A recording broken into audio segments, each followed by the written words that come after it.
ಉಪಯುಕ್ತ. ಇದು ಕಲಿಕೆಯ ಸಾಗರ, ಕಲಿಯುವ ಮನಸ್ಸಿಗೆ ಆಧಾರ, ಕಲಿಯುತ್ತ ನಲಿಯುವ ತಾಯಿ ನುಡಿಯ ಎಂಬಂತೆ ಎಲ್ಲ ಕುಲಕೋಟಿ ಕನ್ನಡಿಗರ ಪಾದಾರವಿಂದಕ್ಕೆ ಶರಣಾಗಿ ಕನ್ನಡ ಭಾಷೆಯನ್ನು ಕಲಿಯುವ ವಿದ್ಯಾರ್ಥಿಗಳಿಗೆ ಹಾಗೂ ಶಿಕ್ಷಕರಿಗೆ ಉಪಯೋಗವಾಗಲೆಂದು ಸಿದ್ಧಪಡಿಸಿರುವ ಒಂದು ಮಾಧ್ಯಮವೇ ಈ ಉಪಯುಕ್ತ.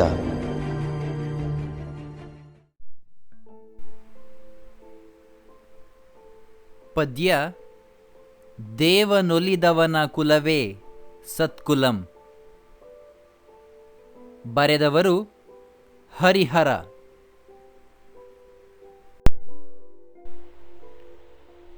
ಸಂದರ್ಭಾನುಸಾರ ವಿವರಿಸಿ.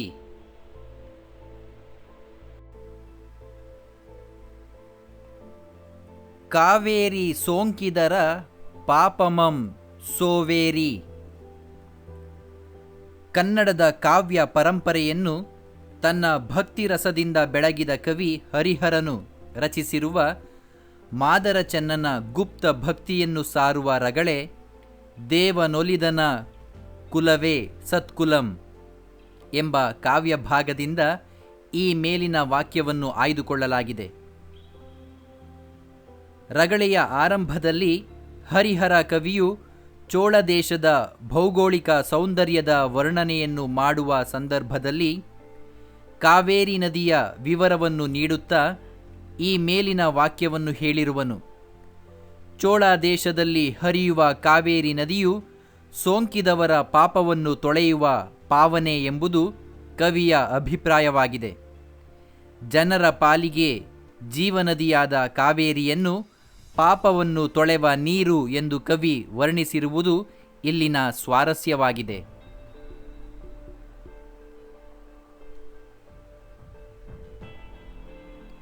ನೆಲದ ಮರೆಯೊಳಗೆ ತೊಳಗುವ ನಿಧಾನದ ತೆರದೆ.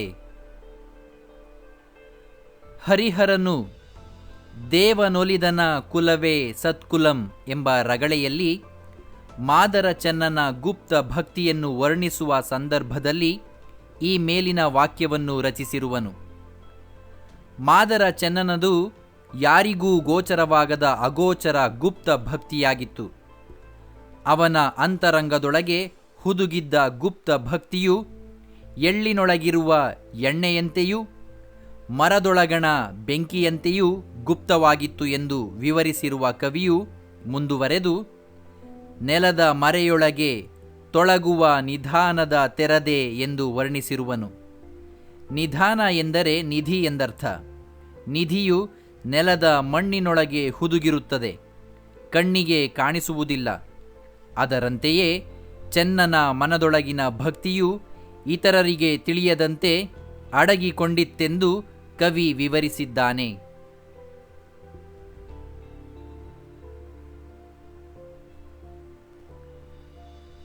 ಸೊಂಪೇರಿ ಚಿತ್ತ ಜಾರಿಯ ಚಿತ್ತಮಂ ಸೋಂಕಿ. ಹರಿಹರ ಕವಿಯು ರಚಿಸಿರುವ ದೇವನೊಲಿದನ ಕುಲವೇ ಸತ್ಕುಲಂ ಎಂಬ ಮಾದರ ಚೆನ್ನನ ರಗಳೆಯಿಂದ ಈ ಮೇಲಿನ ವಾಕ್ಯವನ್ನು ಆಯ್ದುಕೊಳ್ಳಲಾಗಿದೆ. ಮಾದರ ಚೆನ್ನನ ಗುಪ್ತ ಭಕ್ತಿಯು ಶಿವನಿಗೆ ತುಂಬ ಮೆಚ್ಚಿಕೆಯಾಯಿತು. ಅವನ ಸರಳ ಭಕ್ತಿಯನ್ನು ಲೋಕಕ್ಕೆ ತಿಳಿಸುವ ಬಯಕೆ ಶಿವನದು. ಒಂದು ದಿನ ಮಾದರ ಚೆನ್ನನು ಎಂದಿನಂತೆ ಹುಲ್ಲುಗಾವಲಿನಲ್ಲಿ ಶಿವಪೂಜೆ ಮುಗಿಸಿ ನಿತ್ಯ ಕಾಯಕವಾದ ಹುಲ್ಲು ಹೊರೆಯನ್ನು ಚೋಳನ ಕುದುರೆಯ ಮೇವಿನ ಸ್ಥಳದಲ್ಲಿ ಹಾಕಿದನು. ಅವನ ಕರ್ತವ್ಯ ನಿಷ್ಠೆಯು ಶಿವನ ಮನಸ್ಸನ್ನು ಸೂರೆಗೊಂಡಿತ್ತೆಂದು ಕವಿ ಇಲ್ಲಿ ವಿವರಿಸಿದ್ದಾನೆ. ಚಿತ್ತ ಜಾರಿಯ ಚಿತ್ತಮಂ ಸೋಂಕಿ ಎಂದರೆ ಶಿವನ ಮನಸ್ಸನ್ನು ಮುಟ್ಟಿತು ಎಂದರ್ಥ. ಚಿತ್ತಜ ಎಂದರೆ ಮನ್ಮಥ, ಅರಿ ಎಂದರೆ ಶತ್ರು. ಚಿತ್ತಜಾರಿ ಎಂದರೆ ಮನ್ಮಥನ ಶತ್ರುವಾದ ಶಿವ ಎಂದರ್ಥ. ಶಿವನ ಮನಸ್ಸನ್ನು ಚೆನ್ನನ ಕಾಯಕ ನಿಷ್ಠೆ ಸೋಂಕಿತು ಎಂದು ಕವಿ ಮೇಲಿನ ವಾಕ್ಯದಲ್ಲಿ ವಿವರಿಸಿರುವನು.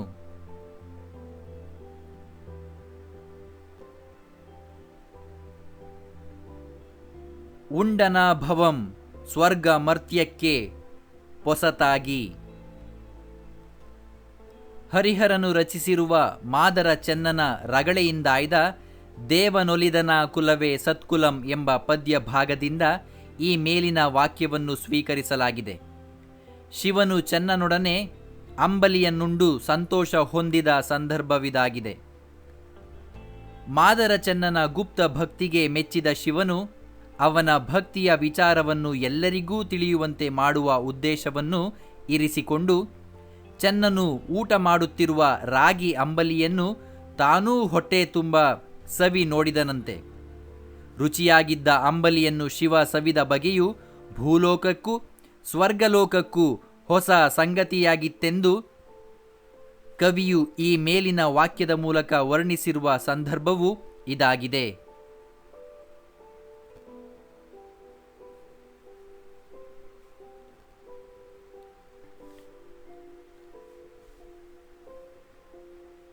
ಆಹಾ, ನಿಮ್ಮ ಅರಸುತನ ವೆಮ್ಮಲ್ಲಿ ಮಾಳ್ಪರೆ.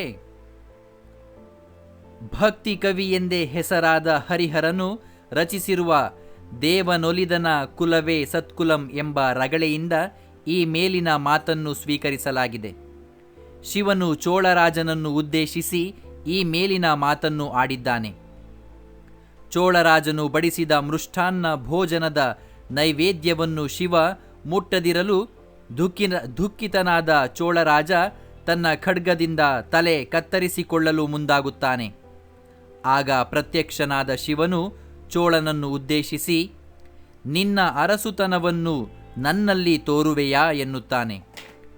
ಶಿವನು ಚೋಳರಾಜನನ್ನು ಆತ್ಮೀಯವಾಗಿ ಛೇಡಿಸಿರುವ ಸಂದರ್ಭವೂ ಇದಾಗಿದೆ.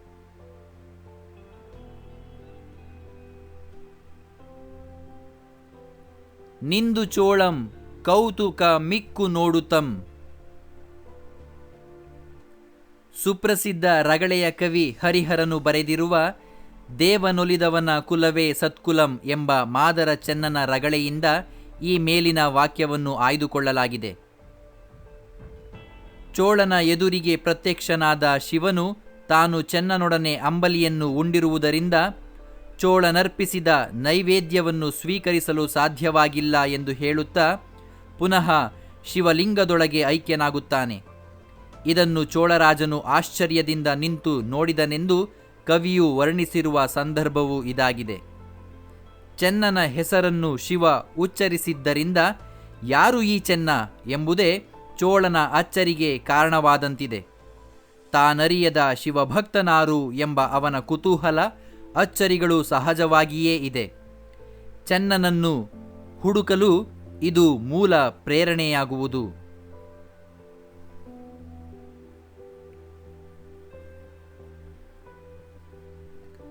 ಇಳಿಪಿದಂ ಸರ್ವಾಂಗಮಂ ಚೆನ್ನನಂಘ್ರಿಯೊಳು.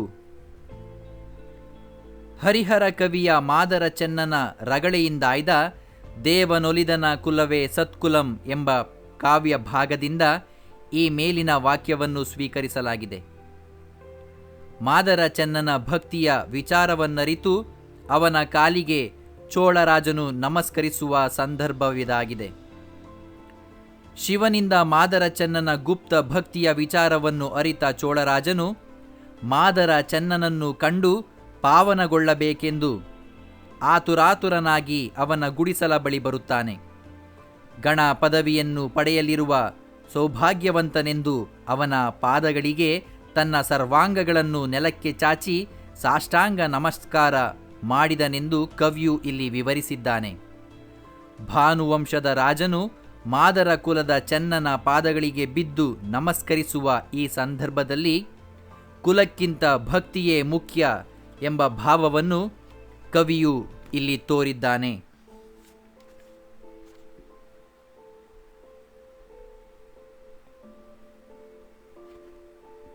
ದೇವ ನೊಲಿದನ ಕುಲವೇ ಸತ್ಕುಲಂ. ಭಕ್ತ ಕವಿ ಹರಿಹರನು ರಚಿಸಿರುವ ದೇವನೊಲಿದನ ಕುಲವೇ ಸತ್ಕುಲಂ ಎಂಬ ಮಾದರ ಚೆನ್ನನ ರಗಳೆಯಲ್ಲಿ ಚೋಳರಾಜನು ಈ ಮೇಲಿನ ವಾಕ್ಯವನ್ನು ಮಾದರ ಚೆನ್ನನನ್ನು ಉದ್ದೇಶಿಸಿ ಹೇಳುತ್ತಾನೆ. ಈ ವಾಕ್ಯವು ಪದ್ಯದ ಶೀರ್ಷಿಕೆಯೂ ಆಗಿರುವುದನ್ನು ಗಮನಿಸಬಹುದು. ಚೋಳರಾಜನು ತನ್ನ ಗುಡಿಸಲಿಗೆ ಬಂದು ತನ್ನ ಪಾದಗಳಿಗೆ ಸಾಷ್ಟಾಂಗ ನಮಸ್ಕಾರ ಮಾಡುವುದನ್ನು ಕಂಡು ಚೆನ್ನನಿಗೆ ಬೆರಗಾಯಿತು. ಕುಲದಲ್ಲಿ ಮಾದರ, ಕೀಳು ಕುಲದಲ್ಲಿ ಹುಟ್ಟಿರುವ ನನ್ನ ಪಾದಗಳಿಗೆ ಭಾನುವಂಶಜನಾದ ಚೋಳ ಮಹಾರಾಜನು ನಮಸ್ಕರಿಸಿದ್ದು ಚೆನ್ನನಿಗೆ ಮುಜುಗರದ ವಿಷಯ. ಅದನ್ನು ಅವನು ಚೋಳರಾಜನ ಮುಂದೆ ಆಡಿ ತೋರಿದಾಗ ಚೋಳನು ಕೀಳುಕುಲ ಶ್ರೇಷ್ಠಕುಲವೆಂಬ ಮನುಷ್ಯ ನಿರ್ಮಿತ ಜಾತಿ ವ್ಯವಸ್ಥೆಯ ಶ್ರೇಣೀಕರಣವನ್ನು ನಿರಾಕರಿಸುತ್ತಾ ದೇವರನ್ನು ಒಲಿಸಿಕೊಂಡವನ ಕುಲವೇ ಒಳ್ಳೆಯ ಕುಲ ಅಥವಾ ಸತ್ಕುಲ, ದೇವರೇ ಮೆಚ್ಚಿಕೊಂಡಿರುವಾಗ ಮನುಷ್ಯರಾದ ನಮ್ಮ ನಡುವೆ ಕುಲದ ಮಾತೆಲ್ಲಿ ಎಂದು ಹೇಳಿ ಮಾದರ ಚೆನ್ನನ ಕೀಳುಕುಲದ ಭಾವವನ್ನು ದೂರ ಮಾಡುತ್ತಾನೆ. ಇದು ಎಲ್ಲರ ಕಣ್ಣು ತೆರೆಸುವ ಮಾತೂ ಹೌದು.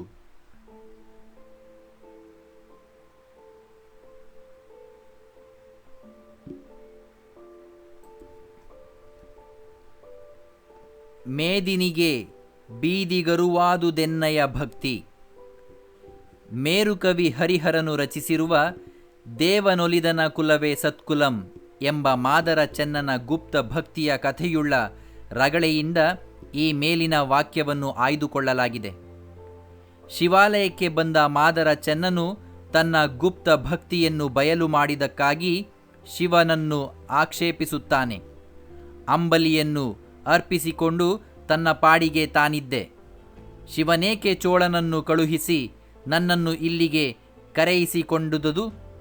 ಶಿವನೇಕೆ ನನ್ನೊಳಗಿನ ಗುಪ್ತ ಭಕ್ತಿಯು ಜಗತ್ತಿಗೆ ತಿಳಿಯುವಂತೆ ಮಾಡಿದ್ದು ಎಂಬುದು ಮಾದರ ಚೆನ್ನನ ಆಕ್ಷೇಪವಾಗಿರುತ್ತದೆ. ಆದರೆ ಸರಳವಾದ ನಿಜ ಭಕ್ತಿಯ ಮಾದರ ಚೆನ್ನನು ಉಳಿದವರಿಗೆ ಮಾದರಿಯಾಗಲೆಂಬುದು ಶಿವನ ಇಚ್ಛೆಯಾಗಿದೆ ಎಂಬುದು ಈ ಮೇಲಿನ ವಾಕ್ಯದಿಂದ ಕಂಡುಬರುತ್ತದೆ.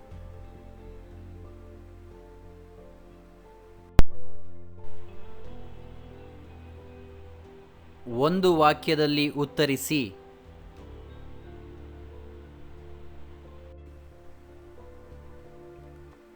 ಚೋಳ ದೇಶವು ಯಾರಿಗೆ ನೆಲೆಯಾಗಿತ್ತು? ಚೋಳ ದೇಶವು ಶ್ರೀ ಶಿವನ ನೆಲೆ ಅಥವಾ ಶ್ರೀ ಶಿವನ ಸಜ್ಜೆಯಾಗಿತ್ತು. ಚೋಳ ದೇಶವನ್ನು ಆಳುತ್ತಿದ್ದ ದೊರೆಯಾರು? ಕರಿಕಾಲ ಚೋಳನೆಂಬ ರಾಜನು ಚೋಳ ದೇಶವನ್ನು ಆಳುತ್ತಿದ್ದನು. ಚೆನ್ನಯ್ಯನು ಮಾಡುತ್ತಿದ್ದ ಕಾಯಕ ಯಾವುದು? ಚೋಳ ರಾಜನಿಗೆ ಅಂದರೆ ಚೋಳ ರಾಜನ ಕುದುರೆಗೆ ಹುಲ್ಲನ್ನು ತಂದು ಹಾಕುವ ಕಾಯಕವನ್ನು ಚೆನ್ನಯ್ಯ ಮಾಡುತ್ತಿದ್ದನು. ಚೆನ್ನಯ್ಯನು ಹುಲ್ಲನ್ನು ಯಾವುದರ ಮೇಲೆ ಹೇರಿಕೊಂಡು ಬರುತ್ತಿದ್ದನು?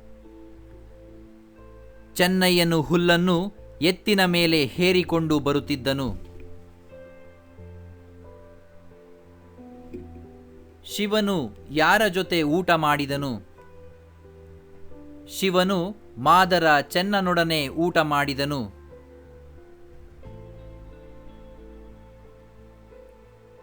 ಚೆನ್ನಯ್ಯನನ್ನು ಹುಡುಕಲು ಚೋಳರಾಜನು ಯಾರನ್ನು ಕಳುಹಿಸಿದನು? ಚೆನ್ನಯ್ಯನನ್ನು ಹುಡುಕಲು ಚೋಳರಾಜನು ತನ್ನ ದೂತರನ್ನು ಕಳುಹಿಸಿದನು. ಚೋಳರಾಜನು ಚೆನ್ನಯ್ಯನನ್ನು ಶಿವಾಲಯಕ್ಕೆ ಹೇಗೆ ಕರೆತಂದನು? ಚೋಳರಾಜನು ಚೆನ್ನಯ್ಯನನ್ನು ಆನೆಯ ಮೇಲೆ ಕೂರಿಸಿಕೊಂಡು ಕರೆತಂದನು. ಕೈಲಾಸದಲ್ಲಿ ಚೆನ್ನಯ್ಯನಿಗೆ ಯಾವ ಪದವಿ ಲಭಿಸಿತು? ಕೈಲಾಸದಲ್ಲಿ ಚೆನ್ನಯ್ಯನಿಗೆ ಶಿವಗಣ ಪದವಿ ಲಭಿಸಿತು.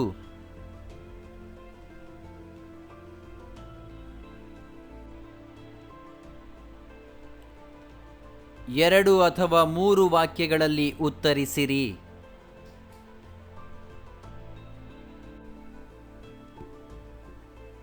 ಕಾವೇರಿ ನದಿಯ ಮಹಿಮೆ ಎಂತಹುದು?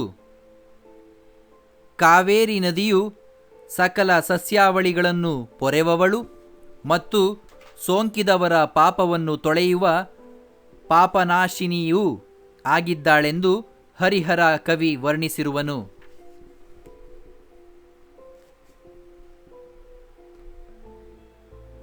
ಚೆನ್ನಯ್ಯನ ಗುಪ್ತ ಭಕ್ತಿ ಯಾವ ರೀತಿಯದು?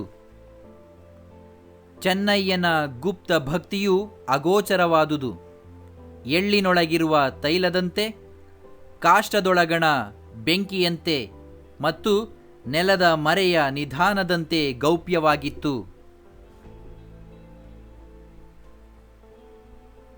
ಶಿವಲಿಂಗವನ್ನು ಯಾವ ಯಾವ ಹೂವುಗಳಿಂದ ಚೆನ್ನಯ್ಯ ಸಿಂಗರಿಸುತ್ತಿದ್ದನು.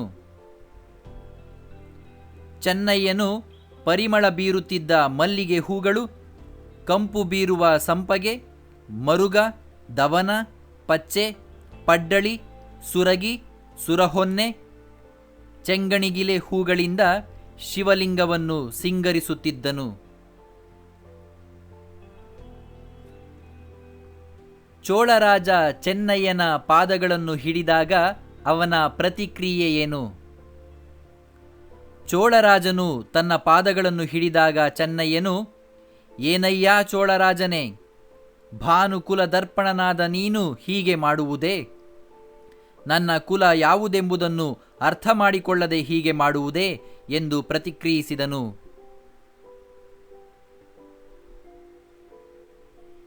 ಶಿವನ ಮೇಲೆ ಚೆನ್ನಯ್ಯ ಮುನಿಸಿಕೊಳ್ಳಲು ಕಾರಣವೇನು? ತನ್ನ ಗುಪ್ತವಾದ ಭಕ್ತಿಯನ್ನು ಬಯಲು ಮಾಡಿದ್ದಕ್ಕಾಗಿ ಶಿವನ ಮೇಲೆ ಚೆನ್ನಯ್ಯನಿಗೆ ಮುನಿಸುಂಟಾಯಿತು. ಅಲ್ಲದೆ ತನ್ನ ಪಾಡಿಗೆ ತಾನಿರಲು ಬಿಡದೆ ಚೋಳರಾಜನನ್ನೂ ಕಳುಹಿಸಿ ಕರೆಯಿಸಿಕೊಂಡುದಕ್ಕಾಗಿಯೂ ಶಿವನ ಮೇಲೆ ಚೆನ್ನಯ್ಯನಿಗೆ ಮುನಿಸು ಉಂಟಾಯಿತು.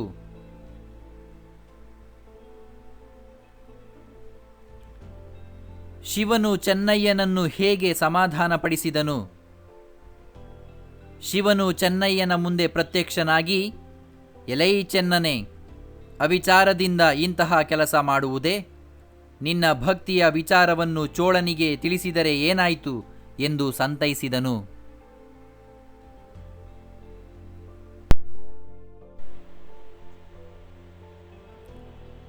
5-6 ವಾಕ್ಯಗಳಲ್ಲಿ ಉತ್ತರಿಸಿರಿ.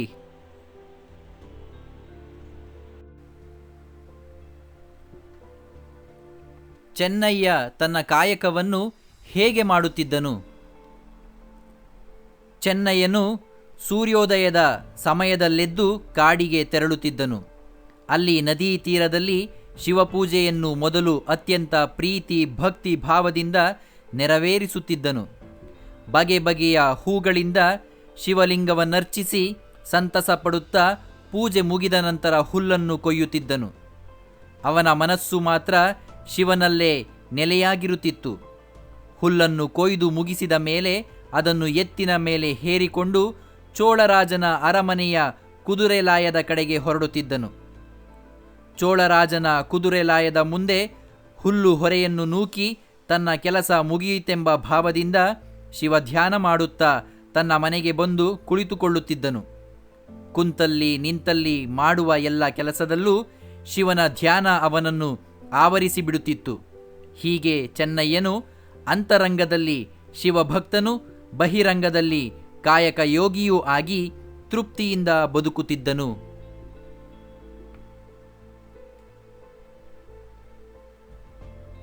ಶಿವನು ಚೆನ್ನಯ್ಯನ ಮನೆಯಲ್ಲಿ ಊಟ ಮಾಡಿದ ಪ್ರಸಂಗವನ್ನು ವಿವರಿಸಿ. ಶಿವನಿಗೆ ಚೆನ್ನಯ್ಯನ ಭಕ್ತಿ ಭಾವದ ಬಗ್ಗೆ ಮೆಚ್ಚುಗೆಯಾಯಿತು. ಅವನ ಭಕ್ತಿಯ ವಿಚಾರವನ್ನು ಲೋಕಕ್ಕೆ ತಿಳಿಯಪಡಿಸಬೇಕೆಂಬ ಇಚ್ಛೆಯಾಯಿತು. ಶಿವ ಮನದಲ್ಲಿ ಈ ನಿರ್ಧಾರ ಮಾಡಿದ ದಿನವೇ ಅವನು ಚೆನ್ನಯ್ಯನೊಡನೆ ಊಟ ಮಾಡಿದನು. ಚೆನ್ನಯ್ಯನ ಹೆಂಡತಿಯು ಕಾಯಕದಿಂದ ಹಿಂದಿರುಗಿದ ತನ್ನ ಪತಿಗೆ ಉಣ್ಣಲು ರಾಗಿಯ ಅಂಬಲಿಯನ್ನು ನೀಡಿದಳು. ಅದರ ಅಮೃತದಂತಹ ಸವಿಯು ಶಿವಲಿಂಗವನ್ನು ತಾಗಿತು. ಮಾವಿನಕಾಯಿಯ ಉಪ್ಪಿನಕಾಯಿಯ ರುಚಿಯೊಳಗೊಂಡ ಅಂಬಲಿಯನ್ನು ಶಿವನು ಮನದಣಿಯೇ ಉಂಡು ಸುಖಿಸಿದನು. ಚೆನ್ನನ ಜೊತೆಯಲ್ಲೇ ಶಿವನು ಹೊಟ್ಟೆ ತುಂಬ ಊಟ ಮಾಡಿದನು. ಭಕ್ತನ ಜೊತೆ ಭಗವಂತನೂ ಊಟ ಮಾಡಿದ ಅಪರೂಪದ ಪ್ರಸಂಗವಿದಾಗಿದೆ.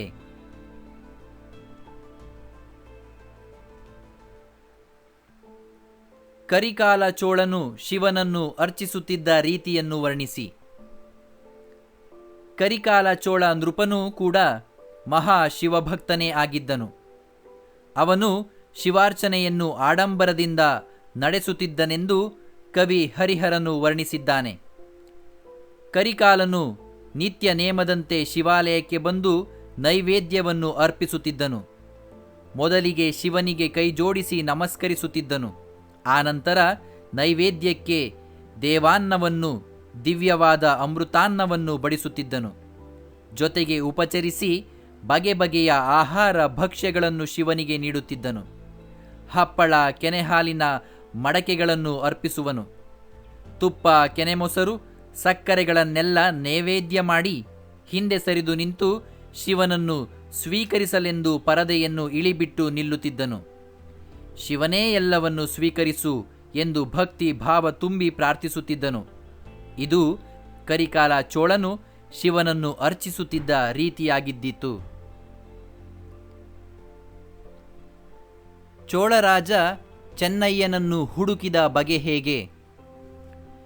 ಶಿವನು ತಾನು ಮಾದರ ಚೆನ್ನನೊಡನೆ ಉಂಡುದಾಗಿ ಹೇಳಿ ಲಿಂಗವನ್ನು ಸೇರಿಕೊಂಡ ಮೇಲೆ ಚೋಳರಾಜನಿಗೆ ಚೆನ್ನನನ್ನು ನೋಡಲೇಬೇಕೆಂಬ ತವಕ ಉಂಟಾಯಿತು. ಪರಶಿವನೊಡನೆ ಉಂಡ ಮಹಾನುಭಾವನನ್ನು ಕಾಣಬೇಕೆಂಬ ಕಾತುರ ಹೆಚ್ಚಿತು. ಅವನನ್ನು ಕಂಡು ಧನ್ಯನಾಗಬೇಕೆಂದು ಬಯಸಿ ಕಾಲ್ನಡೆಯಲ್ಲೇ ಹೊರಟನು. ಎಂದೂ ಬರಿಗಾಲಿನಲ್ಲಿ ನಡೆದು ಅರಿಯದ ಪರಮ ಸುಖಿಯಾದ ಚೋಳರಾಜನು ಅಂದು ಆನೆ, ಕುದುರೆಗಳ ಮೇಲೆ ಪಯಣಿಸದೆ ನಡೆದುಕೊಂಡೇ ಬಂದನು. ಅವನ ಎಡಬಲದಲ್ಲಿ ಅವನ ಪರಿವಾರ ಸಾಗಿ ಬಂದಿತು. ಎದುರಿಗೆ ಸಿಕ್ಕವರನ್ನು ಚೆನ್ನನನ್ನು ತೋರಿಸೆಂದು ಕೇಳುತ್ತಾ ಚೋಳನು ಮುಂದುವರಿದನು. ಲಿಂಗದೊಡನೆ ಉಂಡ ಚೆನ್ನನನ್ನು ತೋರಿರೇ ಎಂದವನು ಪರಿಪರಿಯಾಗಿ ವಿನಂತಿಸಿಕೊಂಡನು. ದಿಕ್ಕು ದಿಕ್ಕಿಗೂ ತನ್ನ ದೂತರನ್ನು ಹುಡುಕಲು ಅಟ್ಟಿದನು. ಕೊನೆಗೆ ನೆರೆಯವರಿಂದ ಚೆನ್ನನ ಮನೆಯನ್ನು ತಿಳಿದುಕೊಂಡು ಅವನಿದ್ದಲ್ಲಿಗೆ ತೆರಳಿದನು.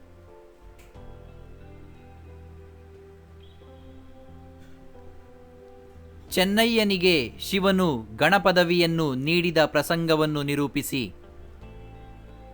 ಶಿವನು ಮಾದರ ಚೆನ್ನನ ಭಕ್ತಿಯನ್ನು ಮನಸಾರೆ ಮೆಚ್ಚಿಕೊಂಡನಲ್ಲದೆ ಅವನ ಗುಪ್ತ ಭಕ್ತಿಯನ್ನು ಜಗತ್ತಿಗೆ ತಿಳಿಯುವಂತೆ ಮಾಡುವನು. ಚೋಳರಾಜನು ಶಿವನಿಂದ ಮಾದರ ಚೆನ್ನನು ಭಕ್ತಿಯ ಮಹಿಮೆಯನ್ನು ಅರಿತು ಅವನ ಗುಡಿಸಲಿಗೆ ಬಂದು ಅವನ ಪಾದಕ್ಕೆ ನಮಸ್ಕರಿಸಿದ ನಂತರ ಚೆನ್ನನನ್ನು ಆನೆಯ ಮೇಲೆ ಮೆರವಣಿಗೆ ಮಾಡಿ ಶಿವಾಲಯಕ್ಕೆ ಕರೆತರುವನು. ಇದೆಲ್ಲ ಅದರಿಂದಾಗಿ ತನ್ನ ಭಕ್ತಿಯ ವಿಚಾರ ಬಯಲಾದುದರಿಂದ ಇನ್ನೂ ತಾನು ಬದುಕಿರಬಾರದೆಂದು ಚೆನ್ನನು ಆತ್ಮಾಹುತಿಗೆ ಮುಂದಾದನು. ಆಗ ಶಿವನು ಪ್ರತ್ಯಕ್ಷನಾಗಿ ಅವನನ್ನು ಸಂತೈಸುವನಲ್ಲದೆ ಪುಷ್ಪಕ ವಿಮಾನದಲ್ಲಿ ಕುಳ್ಳಿರಿಸಿಕೊಂಡು ಕೈಲಾಸಕ್ಕೆ ಕರೆತಂದನು. ಅಲ್ಲಿ ಚೆನ್ನನನ್ನು ಪಾರ್ವತಿಗೆ ತೋರಿಸುವನು. ಇತರೆಲ್ಲರಿಗೂ ಮಾದರ ಚೆನ್ನನನ್ನು ಪರಿಚಯಿಸಿ ಚೆನ್ನನಿಗೆ ಶಿವಗಣ ಪದವಿಯನ್ನು ನೀಡಿ ಸಂತೋಷಿಸುವನು. ಹೀಗೆ ಮಾದರ ಚೆನ್ನನು ತನ್ನ ಸರಳವಾದ ಮನಃಪೂರ್ವಕವಾದ ಭಕ್ತಿಯಿಂದ ಶಿವಗಣ ಪದವಿಯನ್ನು ಪಡೆದು ಮಹಾಶಿವಶರಣನೆನಿಸಿದನು. ಅವನ ಬದುಕು ಆಡಂಬರದ ಭಕ್ತಿಗಿಂತ ಅಂತರಂಗದ ಭಕ್ತಿ ಮುಖ್ಯವೆಂಬುದನ್ನು ಸಾರಿ ಹೇಳಿದೆ.